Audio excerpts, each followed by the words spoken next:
Hello student, आपके जो सामने में बहुत ही प्यारा सा टॉपिक स्टार्ट किया हूँ। अब आप इस टॉपिक को देखेंगे तो आपको उससे प्यार भी हो जाएगा। ये केमिस्ट्री में भी टॉपिक आपको मिलेगा, फिजिक्स में भी मिलेगा। ऊपर जो लिखा हुआ है ध्यान से देखिए, एजम्पशन ऑफ आइडियल गैस।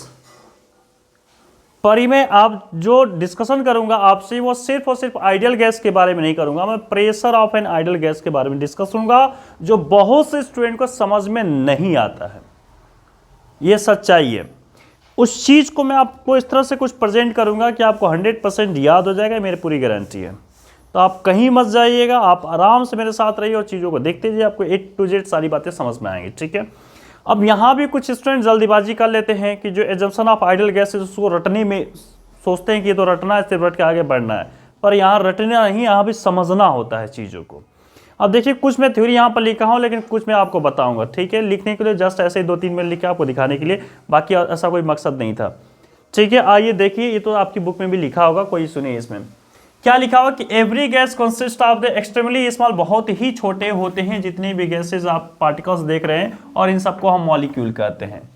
ठीक है, यहाँ तक कोई दिक्कत नहीं होगी, मुझे ही पता, आपको ही पता है। आइए देखिए, the molecules of gas are identical, एक जैसे हम लेंगे।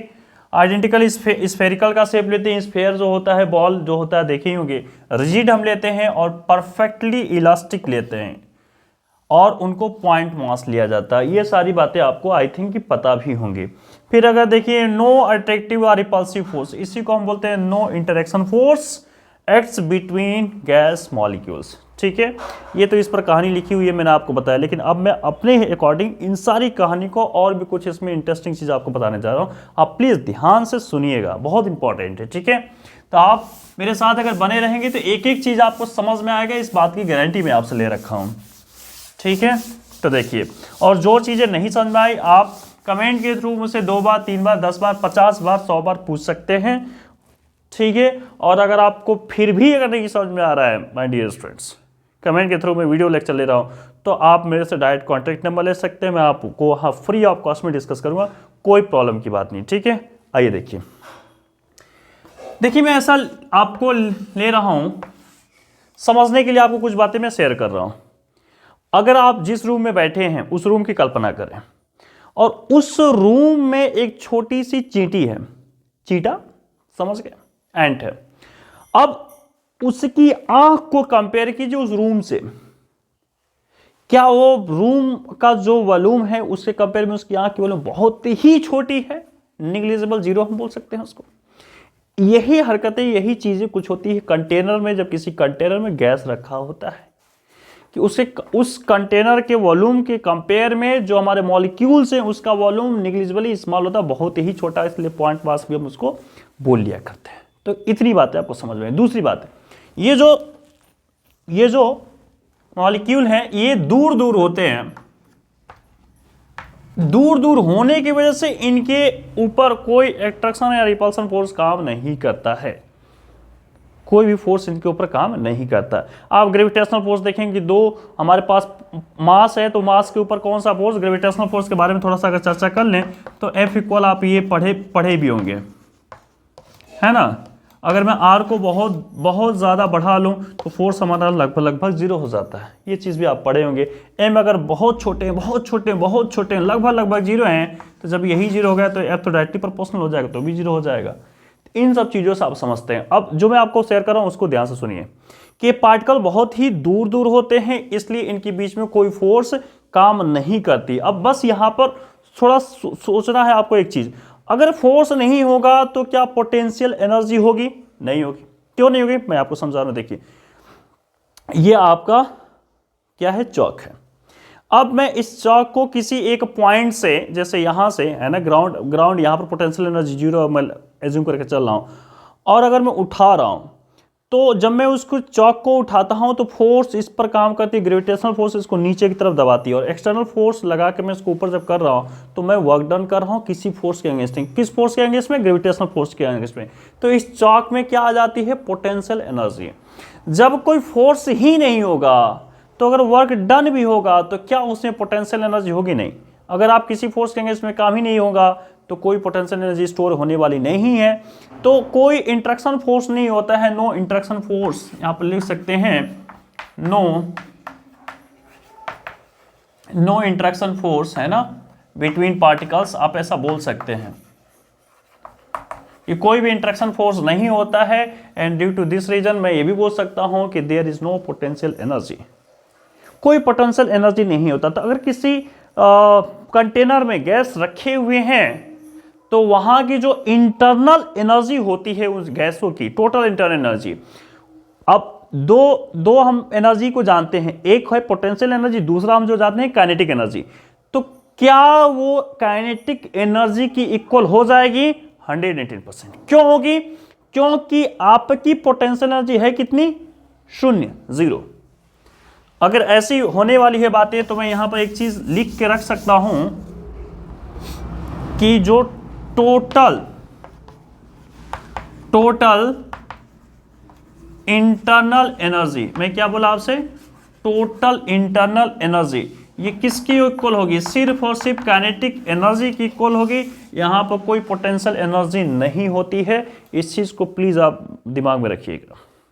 दूसरी जो सबसे इंपॉर्टेंट लाइन कि जो हमारा आइडियल गैस है, जब किसी कंटेनर में रखा होता है, जब कोलिजन होता है आइडियल गैस का, तो इनका कोलिजन इलास्टिक होता है।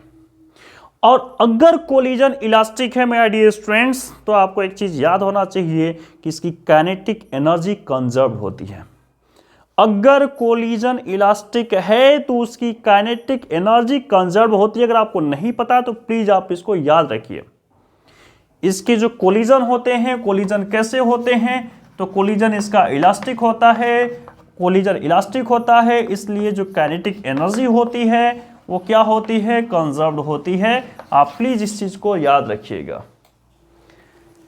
ये लाइन आपको क्लियर हो गई, पर अभी कुछ लाइन जो इंपॉर्टेंट है, जो बचा हुआ, वो मैं आपको चलिए समझाता हूं। कुछ चीजों को समझाना पड़ेगा, ठीक है? तो आइए उन सब चीजों को हम बात करते हैं, ठीक है? थोड़ा सा तो आगे देखिए, आप ध्यान से समझते रहिए। एक इक्वेशन आप स्टडी कर चुके होंगे, PV इक्वल NRT। इस इक्वेशन का जो नाम है वो क्या नाम है? Ideal gas equation. Ideal gas equation, ये जो मैं इक्वेशन लिखा हूं इसका नाम क्या है? Basically ideal gas equation. अब ध्यान से समझिए कि थोड़ी सी बातों को, है ना, यहाँ पर थोड़ी बातों को हम चर्चा करेंगे आपसे। P क्या है? प्रेशर है। V क्या है? वॉल्यूम है। N क्या है? नंबर ऑफ मोल्स होता है। R क्या है? यूनिवर्सल गैस कांस्टेंट होता है। T क्या होता है? टेम्परेचर होता है। आपको पता भी होगा, मुझे पता है। P इक्वल N को मैं लिख रहा हूं यहां पर total mass upon molar mass, total mass upon molar mass, यहां पर R और ये T। अब सावधानी से मैं आपको कुछ जो दिखाने जा रहा हूं, जो बताया जा रहा हूं, उसको ध्यान से समझिए, बहुत ज्यादा इंपॉर्टेंट है अब आपके लिए। मैं टोटल मास को मैं लिख सकता हूं N into M upon M not into R into T, और यहां पर PV। घबराइए मत, ध्यान समझिए। जो मैं यहां कैपिटल N लिख रहा हूं ये नंबर ऑफ पार्टिकल्स हैं, और जो यहां M मैं लिख रहा हूं स्मॉल m, ये मास ऑफ वन पार्टिकल है। ध्यान सुनिए, मैं आपसे बोल रहा हूं कि जो स्मॉल m लिखा मैंने, ये मास ऑफ वन पार्टिकल, मैंने क्या लिखा? Mass of one particle. और जो कैपिटल N मैं लिख रहा हूं ये क्या है? नंबर ऑफ पार्टिकल्स है। ध्यान समझिएगा मेरी बात को अच्छी तरह से, नंबर ऑफ पार्टिकल्स है, ठीक। अब कुछ बातों को ध्यान से सुन लीजिए। अगर मैं V को इस साइड ले जाता हूं, M नॉट के इस साइड ले जाता हूं, तो PM नॉट है ना, ये हो जाएगा और ये नीचे आ जाएगा, मीन्स MRT इक्वल हो जाएगा N अपॉन V। ये N अपॉन V जो आपके सामने दिख रहा है, N अपॉन V, ये जो N अपॉन V दिख रहा है, इसको बोलते हैं नंबर डेंसिटी। क्या बोलते हैं? Number density. ये बहुत ज्यादा इंपॉर्टेंट है, ठीक है? नंबर डेंसिटी ये बहुत ज्यादा इंपॉर्टेंट है, इसको मैंने बोला नंबर डेंसिटी, है ना। अब ये नंबर डेंसिटी क्या है, इस चीज को समझ लेना जरूरी है आपके लिए। जैसे इस रूम की बात करते हैं तो यहां पर डेंसिटी हाई है, लो है, ये किस बात पर डिपेंड करता है? एक सिंपल सा एग्जांपल लेकर समझाता हूं। मान लीजिए कि इस पूरे रूम में 2 स्टूडेंट हैं, तो डेंसिटी क्या होगी? और इस पूरे रूम में 50 स्टूडेंट हैं, तो डेंसिटी क्या होगी? तो आप इजीली अपनी लैंग्वेज बोल सकते हैं कि डेफिनेटली सर ये डेंसिटी हाई होगी 50 वाले की, और जो 2 स्टूडेंट की बता रहे हैं उसकी डेंसिटी लो है, कम है। तो मैं आपको आइडियल गैस की कंडीशन में एक चीज बता रहा था कि आइडियल गैस तभी हम मानते हैं, आइडियल गैस में पार्टिकल्स दूर दूर होते हैं। जब दूर दूर होते हैं तो उनके बीच में कोई अट्रैक्शन या रिपल्सन फोर्स काम नहीं करता है, जिसकी वजह से पोटेंशियल एनर्जी जीरो होती है और इंटरनल एनर्जी उसकी काइनेटिक एनर्जी की इक्वल होती है। जो कोलिजन होता है वो इलास्टिक होता है, जिसकी वजह से कोई भी काइनेटिक एनर्जी का लॉस नहीं होता है, इसीलिए काइनेटिक एनर्जी क्या होती है, कंजर्व्ड होती है। ये सारे बात हम आपसे कर चुके हैं। लेकिन अब जो मैं करने जा रहा हूं वो इंपॉर्टेंट है कि डेंसिटी तो जब दूर दूर है पार्टिकल्स, आइडियल गैस के कंडीशन में जब ले रहे हैं, कंटेनर में रखें, दूर दूर पार्टिकल्स है तो उनकी नंबर डेंसिटी कम होगी, कम। अब जब नंबर डेंसिटी आप कम रखना चाहते हैं माय डियर स्टूडेंट, तो बात को ध्यान से समझिए, बहुत से बच्चे इसको याद करते हैं। आप सुन लीजिए इधर कि जो ये नंबर डेंसिटी अगर कम आप रखना चाहते हैं तो जो इसका प्रेशर होगा, ये प्रेशर कम करने के लिए डेफिनेटली प्रेशर का कम होना जरूरी है और टेम्परेचर का हाई होना जरूरी है। क्या आप एग्री कर रहे हैं या नहीं? 110% आप एग्री कर रहे होंगे। इसीलिए लिखा जाता है आइडियल गैस के कंडीशन में आपको एक चीज पढ़ाई जाती है कि low pressure and high temperature. अगर इस चीज को पढ़े कि नहीं पढ़े मुझे नहीं पता, लेकिन ये आपको 110% पढ़ाया जाता होगा। आइडियल गैस कंडीशन जब भी बताया जाता होगा तो ये आपको सिखाया जाता होगा। क्या सिखाया जाता है? Low pressure. आइडियल गैस किस पर काम करती है? Low pressure and high temperature. High temperature. तो क्या आपको ये बात चमका या नहीं चमका, मुझे कमेंट करके बताइएगा माय डियर स्टूडेंट्स कि क्या आपको ये समझ में आया या नहीं आया। ठीक है, तो आए की स्टोरी हम आपसे कंटिन्यू करते हैं, रूबरू होते हैं। तो देखिए स्टूडेंट, अब एक इफेक्ट आप ग्रेविटी पर भी थोड़ी बहुत चर्चाएं कर लेते हैं आपसे। आइए देखिए, मान लीजिए कोई पार्टिकल रखा हुआ है और इसकी स्पीड जो हम आइडियल गैस का लेते हैं, जब आइडियल कंडीशन आइडियल गैस के बारे में बात करते हैं तो उसकी स्पीड बहुत ज्यादा हाई मानी जाती है। अगर ये हाई है तो ग्रेविटी का क्या इफेक्ट होगा? बहुत थोड़ा सा, बहुत निग्लिजिबल, बहुत ही थोड़ा सा इफेक्ट होता है। इसलिए हम कंसीडर कर लेते हैं कि यहां पर ग्रेविटी का कोई इफेक्ट नहीं होता। हम क्या कंसीडर करते हैं? We consider there is no effect of gravity. यहां पर कोई भी ग्रेविटी का इफेक्ट नहीं होता। अगर इस पार्टिकल का मास m है, vx इसकी स्पीड है, तो ये थोड़ा बहुत नीचे जाएगा, पर बहुत हल्का, जिसको हम निग्लिजिबल ना के बराबर मानते हैं। इसलिए हम ऐसा मानते हैं कि जो पार्टिकल्स होते हैं आइडियल गैस में, जो मोशन कर रहे होते हैं, वो स्ट्रेट लाइन होता है। अगर ग्रेविटी का इफेक्ट हुआ तो पाथ ऐसे कर्व हो जाएगा। आप प्रोजेक्शनल मोशन पढ़े हो ना, प्रोजेक्टाइल मोशन पढ़े होंगे तो आप देखे होंगे कि अगर आप किसी आप बिल्डिंग से किसी पत्थर को सीधे फेंकना तो ऐसे चाह रहे सीधे, लेकिन वो जाता है ऐसे नीचे है, gravity, due to gravity effect.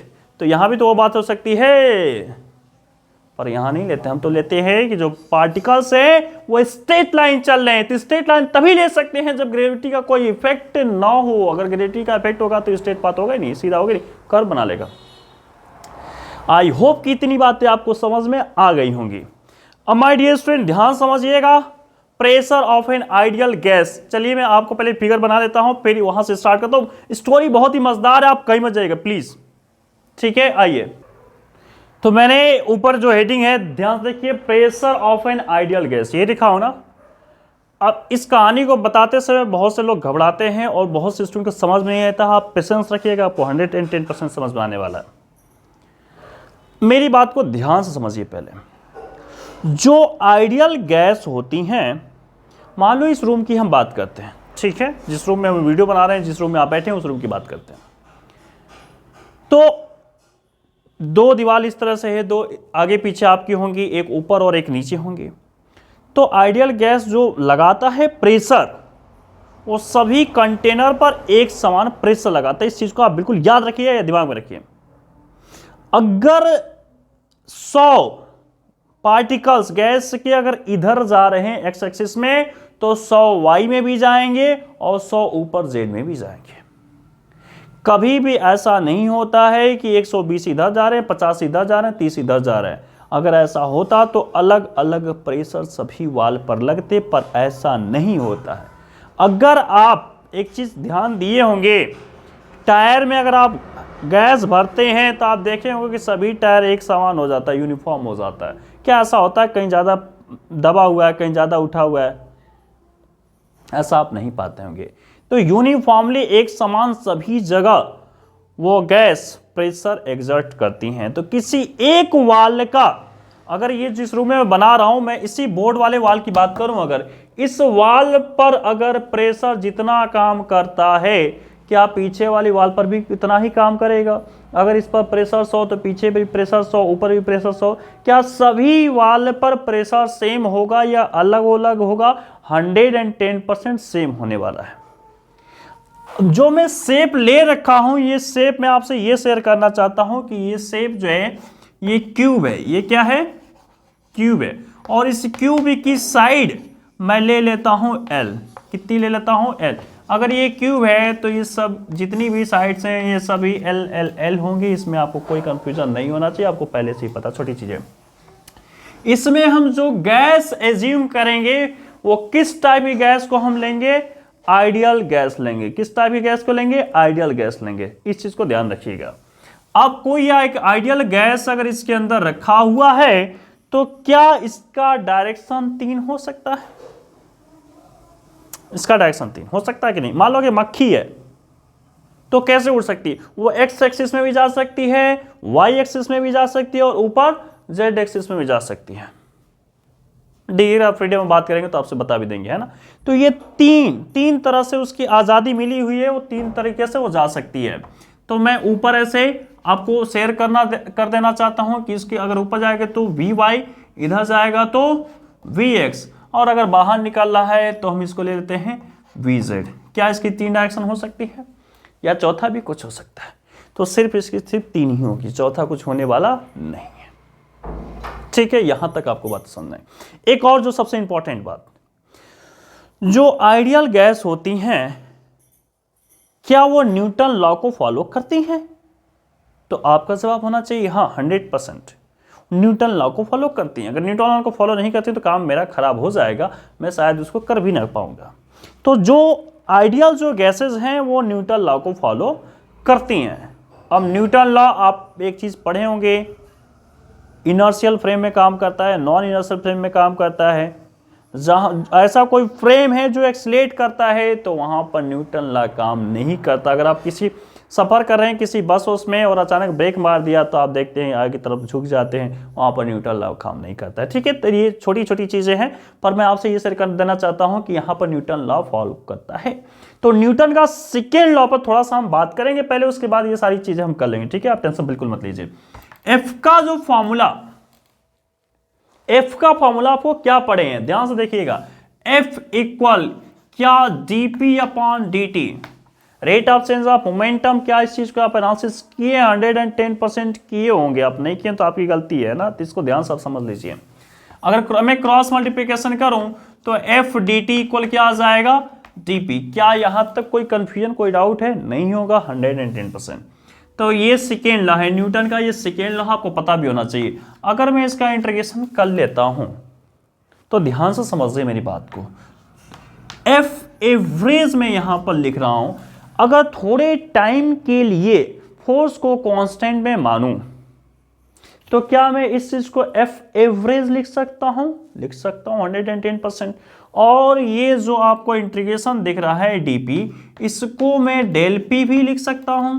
और टाइम अगर 1 सेकेंड की बात की जाए, कितने सेकेंड की बात की जाए? 1 सेकेंड की, तो क्या मैं F average equal del P 1 second, change in momentum है ना, डेल पी है क्या? Change in momentum. मोमेंटम आपको ना लीनियर मोमेंटम याद है कि भूल गए हैं आप?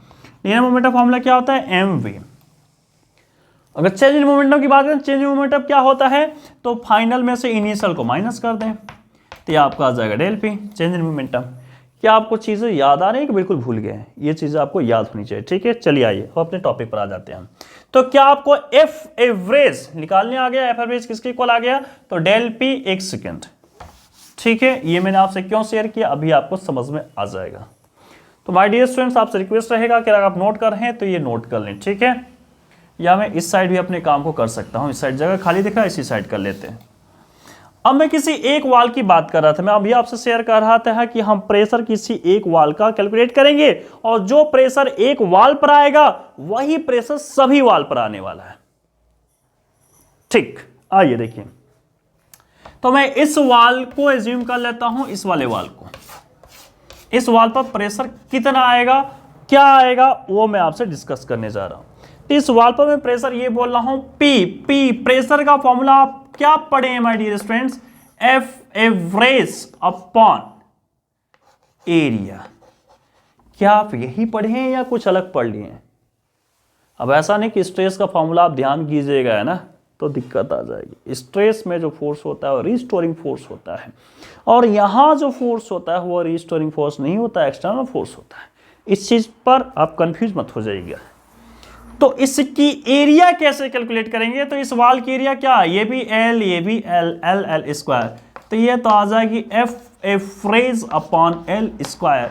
ये प्रेशर आ जाएगा आपका एक वाल का, और जो प्रेशर एक वाल का आएगा वही प्रेशर सभी वाल पर होंगे। तो मुझे सिर्फ और सिर्फ एक वाल पर प्रेशर कैलकुलेट करना, बाकी ऑटोमेटिक सारी चीजें हो जाएंगी। तो मैं आपसे पूछना चाहता हूं क्या आपको यहां तक समझ में आएगा? 110% समझ में आएगा कि सर एफ एवरेज हमें कैलकुलेट करना है, एफ एवरेज को एल स्क्वायर से डिवीजन दे देंगे तो आ जाएगा सर। पर रुकिए जरा, एफ एवरेज किसके इक्वल है? तो माय डियर स्टूडेंट वो तो चेंज इन मोमेंटम की इक्वल है। कितने सेकेंड की बात हो रही है? 1 सेकेंड में जो चेंज इन मोमेंटम है उसी को तो एफ एवरेज में बोल रहा हूं। तो मुझे जो काम करना है वो सिर्फ और सिर्फ चेंज इन मोमेंटम पर काम करना है। अगर मैं चेंज इन मोमेंटम पर काम करने में सफल हो गया तो ये सारी चीजें आपको समझ में आ जाएगी। अब इसका जो डेरिवेशन है, ये बच्चे कंफ्यूज रहते हैं, मैं आपको डेरिवेशन करने का एक तरीका बताता हूं, सिखाता हूं। आप कभी भी n नंबर ऑफ पार्टिकल्स को लेकर डेरिवेशन स्टार्ट ना करें, आप हमेशा इस डेरिवेशन के लिए एक सिंगल पार्टिकल का लेकर स्टार्ट करें। अगर एक सिंगल पार्टिकल को लेकर स्टार्ट करेंगे तो सारी बातें आसान हो जाएंगी। आइए मैं आपको सिखाता हूं कैसे किया जाता है, ठीक है? बहुत ही इजी कॉन्सेप्ट है, बहुत ही टॉपिक इजी है, आसान बातें हैं, पर समझने में स्टूडेंट कंफ्यूज हो जाते हैं, समझ नहीं पाते हैं, और बहुत लंबा चौड़ा वीडियो सोचकर कुछ स्टूडेंट छोड़ भी देते हैं। मैं उनके लिए कुछ नहीं कर सकता, मैं क्या कर सकता हूं भाई, आपकी मर्जी है, आप छोड़ रहे हैं तो ठीक। आइए लिखिए, तो मैं लिख रहा हूं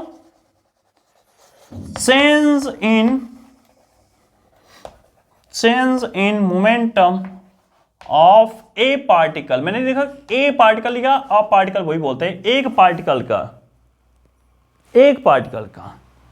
इन ए कोलिजन।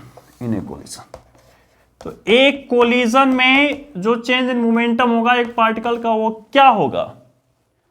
जरा इधर देखिए, आइए, मान लो ये वाल है और ये आपका एक पार्टिकल है m मास का, और ये ऐसे vx। अब रुक जाइए, फिर कंफ्यूजन हो सकता है। किसी एक वाल पर ही काम करना है आपको माय डियर स्टूडेंट्स, तो इस वाल पर बात कीजिए, इस वाल पर एक्स एक्सिस, इस वाल पर सिर्फ और सिर्फ एक्सिस वाले ही टकराएंगे पार्टिकल, या वाई एक्सिस वाले? माय डियर स्टूडेंट सिर्फ एक्स एक्सिस वाले, क्योंकि ये डायरेक्शन में एक्स एक्सिस ले रहा हूं। अगर वाई डायरेक्शन ऐसे जा रहा है तो क्या इस वाल पर टकराएगा? कभी नहीं। अगर जेड ऐसे ऊपर जा रहा है तो क्या इस वाल पर टकराएगा? कभी नहीं। सिर्फ और सिर्फ एक्स वाला ही टकराएगा जो इस डायरेक्शन में चल रहा होगा। क्या आपको कोई डाउट तो नहीं हुआ ना? अरे सर ऐसे घूम कैसे भी तो टकरा सकता है, लेकिन उसको आना पड़ेगा एक्स में। समझ में आया? नहीं आया? कोई बात नहीं, फिर से बता दूंगा, कमेंट कर दीजिएगा। आइए अब देखिए, जब इस पर ये टकराएगा, इलास्टिक कोलिजन थी, इस बात को आप ध्यान रखिएगा। तो जो वेलोसिटी टकरा कर वापिस आएगी, क्या वेलोसिटी बदल जाएगी या vx ही रहेगी? vx ही रहेगी, पर डायरेक्शन बदल जाएगा सर। इधर जा रहा, ये इधर जा रहा था। तो मैं डेल पी को अगर समझाने के लिए, तो पी एफ माइनस हम पी आई कर सकते हैं, P final minus P initial, P final हम बोलेंगे sir minus V X, X की डायरेक्शन इधर नेगेटिव लेते हैं और इधर पॉजिटिव, और ये माइनस वी एक्स, ये तो प्लस में ही रहेगा वी एक्स, लेकिन आगे माइनस लगा है, तो माइनस माइनस माइनस 2 हो जाएगा। तो माइनस 2mvx। अगर मैं सिर्फ इस चेंज इन मोमेंटम के डायरेक्शन को इग्नोर करूं, सिर्फ मैग्नीट्यूड के बारे में बात करें, डायरेक्शन को थोड़ा सा इग्नोर करें, तो क्या मैं यहां पर 2mx लिख सकता हूं? क्या 110% लिख सकते हैं। अगर कोई डाउट, कोई कंफ्यूजन होगा तो आप मुझे शेयर कीजिएगा, बताइएगा, बिल्कुल मैं आपको बताऊंगा। चलिए आइए स्टूडेंट्स, ध्यान देइए, बिल्कुल प्रेम से, प्यार से आपको मैं चीजों को समझा रहा हूं, ठीक है? फिर भी कोई कंफ्यूजन रह जाए तो आप मुझसे शेयर जरूर कीजिएगा, कोई हेजिटेशन नहीं। आइए आगे देखिए, अब मैं बात करूंगा time between two collision with wall। ये मैं आपसे क्यों शेयर कर रहा हूं, इस चीज को भी अभी आपको बता दूंगा। पहले इसको समझ लीजिए कि दो कोलिजन के बीच में टाइम कितना। अब जरा ध्यान समझिए, मान लीजिए कि मैं ऐसे गया वॉल से टकरा गया, ठीक है, ध्यान समझिएगा। फिर मैं मतलब पार्टिकल, ठीक है, अब मैं फिर ऐसे वापस जा रहा हूं, तो ये पूरा जो है ये तय कितना किया, L। ध्यान समझिए, फिर से समझिए, सोचिए, 1 मिनट रुक जाइए ना। देखिए, मान लो ये टकराया धड़ाम करके पहला टक्कर हुआ, फर्स्ट कोलिजन। अब फर्स्ट कोलिजन बात थोड़ा ध्यान से समझिए। मैं फिर जाऊंगा, मतलब पार्टिकल जा रहा है, मैं मतलब पार्टिकल यहां पर आए, L कितना, L। फिर पार्टिकल गया, फिर टकराया धड़ाम करके, मतलब L जाने में फिर L आने में डिस्टेंस कितना हुआ, 2L। क्या आपको समझ में आया क्या, 2L कितना हुआ डिस्टेंस, 2L हुआ। माय डियर स्टूडेंट्स, अगर आप ध्यान से समझ रहे हैं चीजों को तो आपको समझ में आ गया होगा, चमक गया होगा। अगर टाइम का फॉर्मूला आप पढ़े होंगे, बचपन से ही पढ़ते आ रहे हैं, तो डिस्टेंस अपन वेलोसिटी होती है, तो इसकी डिस्टेंस हो गई 2L और वेलोसिटी कितनी है, क्या और क्या, सिर्फ x में वेलोसिटी चल रही, मैं एक ही वाल की बात कर रहा हूं, तो वेलोसिटी क्या हो जाएगी, vx हो जाएगी। तो दो कोलिजन के बीच में जो समय लग रहा है वो कितना समय लग रहा है, VL/Vx टाइम लग रहा है। सर गुरुजी इतना टाइम लग रहा है आपका, तो अच्छा सर, पर एवरेज कैसे निकलेगा, हमें तो 1 सेकेंड पर काम करना होगा। चेंज इन मोमेंटम 1 सेकेंड का देखना था, ये तो दो कोलिजन के बीच का चेंज इन मोमेंटम, मतलब इतने टाइम में 2L/Vx टाइम में जो चेंज इन मोमेंटम आ रहा है, कितना आ रहा है, 2। ध्यान से देखिए, अभी मैं उसको भी निकालूंगा, चलिए पहले लिख लेता हूं ना। मैं लिखूंगा change in momentum of A particle in 1 second, 1 second. अरे वाह सर, 1 सेकेंड में कितना होगा, चलिए मैं आपको सिखाता हूं, इसको भी सिखाता हूं, ठीक है, परेशान बिल्कुल नहीं होना। थोड़ा सा ये छोटी छोटी बातें हैं, पर कुछ स्टूडेंट को समझ में नहीं आती हैं, इसलिए प्रॉब्लम आ जाती है, इसलिए मैं कोशिश करता हूं कि हर एक पॉइंट आपको सिखाया जाए। माय डियर स्टूडेंट, अगर आप ध्यान से देख रहे हैं तो मैं आपसे ये शेयर करना चाहता हूं कि 2L/Vx ये टाइम है, इतने टाइम में जो चेंज इन मोमेंटम आपको दिख रहा है वो ये दिख रहा था 2mVx, यही था ना चेंज इन मोमेंटम इतने समय में। अगर मैं 1 सेकेंड की बात करूं, मान लो कि ये 5 सेकेंड में इतना हुआ, तो 1 सेकंड में कितना होगा, तो 5 से डिवीजन कर लो सर, जो नंबर उसी नंबर से डिवीजन करो, जो काम इस साइड वही काम उस साइड किया जाता है ना। बेसिक एक चीज चलिए मैं आपको बताता हूं। मान लीजिए कि 2 रुपये में 4 टॉफी मिल रही है, तो 1 रुपये में कितनी टॉफी, 1 रुपये क्या बनाने के लिए इसको क्या करता है, 2 से डिवीजन, तो इधर भी तो 2 से डिवीजन करते हैं। क्या आपको समझ में आया कि नहीं आया, बहुत बेसिक चीज है, फिर भी आपको समझा रहा हूं मैं, ठीक है। आइए, तो मैं आपको यह सिखाना चाहता हूं कि इस साइड डिवीजन तो उस साइड भी डिवीजन आपको करना पड़ेगा, 110% आपको करना पड़ेगा, ठीक है। तो अगर आप इसको डिवीजन करेंगे इस साइड, तो इस साइड तो कंप्लीटली कैंसिल आउट हो जाएगा, आपको टेंशन ही नहीं लेना, मतलब 1 सेकेंड बन गया। इधर क्या होगा इसकी बारे में बात हम करेंगे आपसे। आइए, मतलब 2L/Vx, और अगर आप थोड़ी बहुत मैथ पढ़े होंगे तो आपको पता होगा कि Vx ऊपर जाएगा, 2L नीचे आएगा। क्या आपको ये बात पता है कि Vx ऊपर जाएगा और 2L नीचे आएगा, तो 2 से 2 कैंसिल आउट हो जाएगा, तो क्या आएगा फाइनली से बताइए, mVx²/L। क्या आपको चमका या नहीं चमका, ये मुझे कमेंट करके बताइएगा, सच चमक गया है ना, अगर चमक गया होगा तो प्लीज। तो मैंने बोला change in momentum of A particle, एक पार्टिकल का इन 1 सेकेंड, 1 सेकेंड में चेंज इन मोमेंटम आया। एफ एवरेज कब निकलेगा, क्या हम एक पार्टिकल के बारे में बात कर रहे हैं, नहीं, कंटेनर में n पार्टिकल्स, n कितना भी हो सकता है, 10, 20, 50, 500, 1000, कुछ भी हो सकता है, हम उसी के बारे में चर्चा कर रहे हैं। तब हम लिखेंगे total change in momentum in 1 second.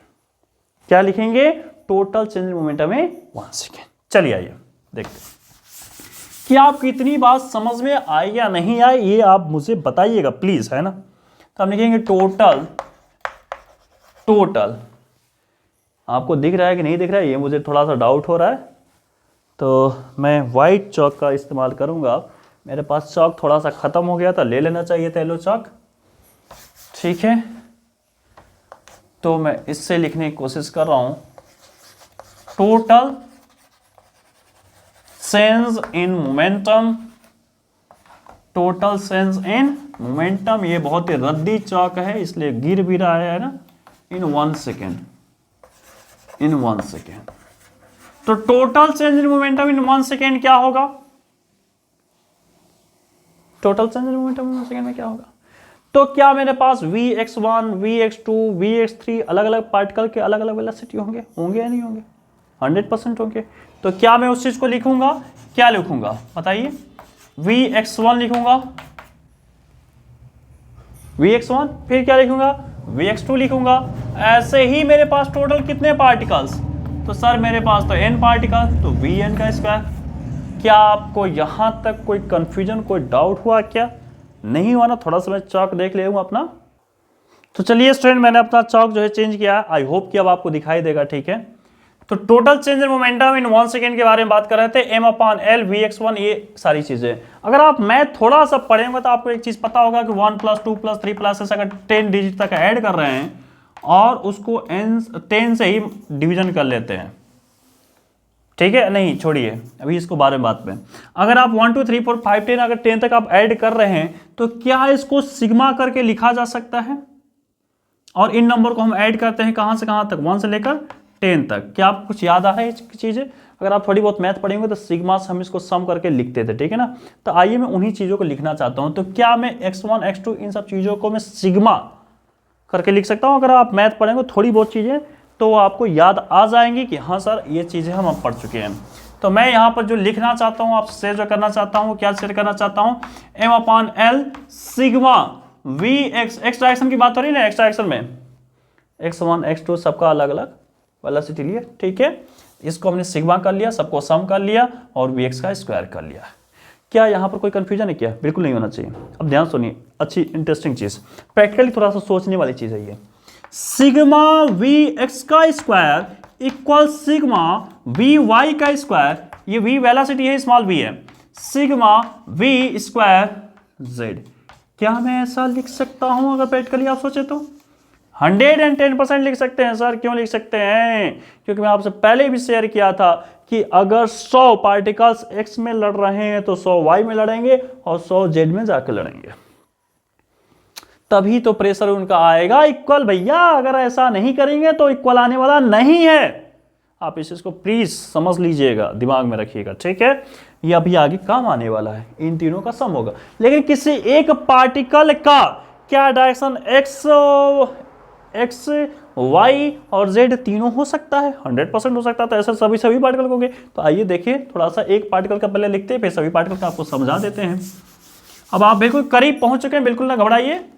तो v1 इक्वल क्या लिखेंगे? Vx1 लिखेंगे प्लस Vy1 लिखेंगे प्लस Vz1 लिखेंगे, पर हम यहां स्क्वायर कर रहे हैं तो यहां स्क्वायर लगाएंगे, ठीक है। आइए, तो क्या मैं v2 को ऐसे ही लिख सकता हूं? Vx2 लिख सकता हूं प्लस Vy2 लिख सकता हूं प्लस Vz2 लिख सकता हूं, डॉट डॉट डॉट करके। क्या मैं Vn लिख सकता हूं क्या?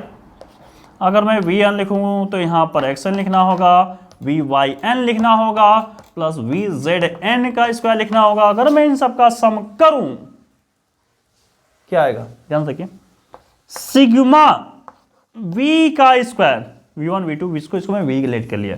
और यहां पर क्या था? सिग्मा x डायरेक्शन की बात हो रही है तो Vx का स्क्वायर, और y की बात हो रही है तो सिग्मा Vy का स्क्वायर, और अगर z की बात हो रही है तो सिग्मा Vz का स्क्वायर।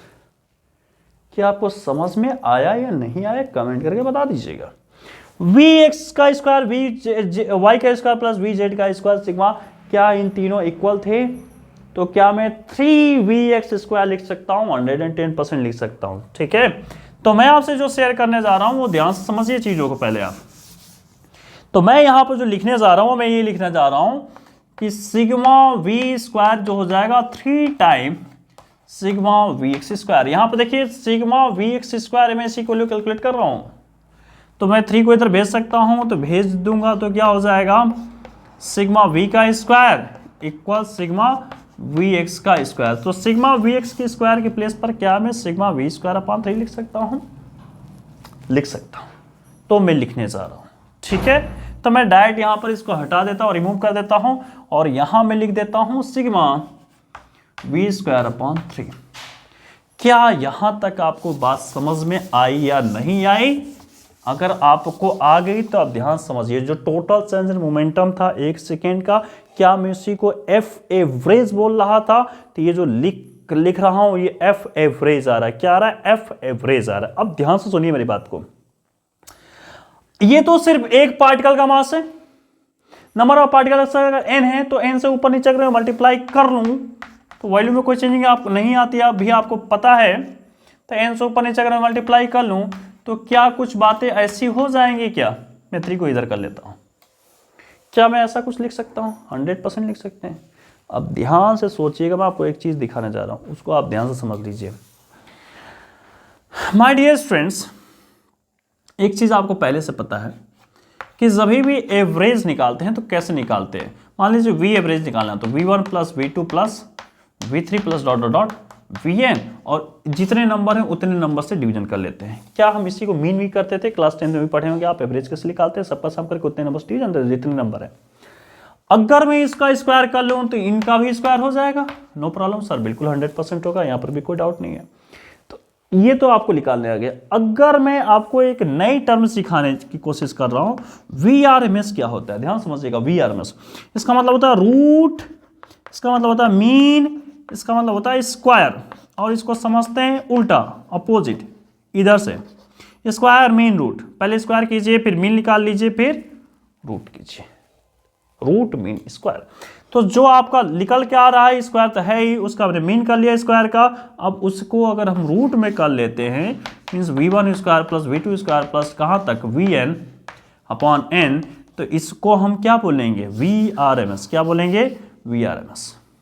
और इस टर्म को ध्यान से देखिए, जो सिग्मा है वो तो वही है ना, v1 का स्क्वायर प्लस v2 का square plus v3 plus n तक, n से डिवीजन है। गौर से देखिए यहाँ पर इतनी वाली वैल्यू दिख रहा है आपको। अब ध्यान से सुनिए, अगर मैं इसका स्क्वायर कर लूं तो ये रूट हट जाएगा, हटेगा, 100% हटेगा। तो क्या मैं इसको हटाकर क्या मैं यहां पर इस चीज को VRMS का स्क्वायर लिख सकता हूं? और ये एफ एवरेज आ रहा है माय डियर स्टूडेंट्स। अगर ध्यान से देखें तो प्रेशर कैसे निकालते हैं, तो एवरेज में एल स्क्वायर किए थे। तो जो एफ एवरेज आ रहा है, अगर मैं इसको मल्टीप्लाई कर दूं 1 अपॉन एल स्क्वायर से, तो ये जो दिख रहा है ये प्रेशर हो जाएगा। और एक वाल पर जो प्रेशर लगता है वो सभी वाल पर वही प्रेशर लगता है।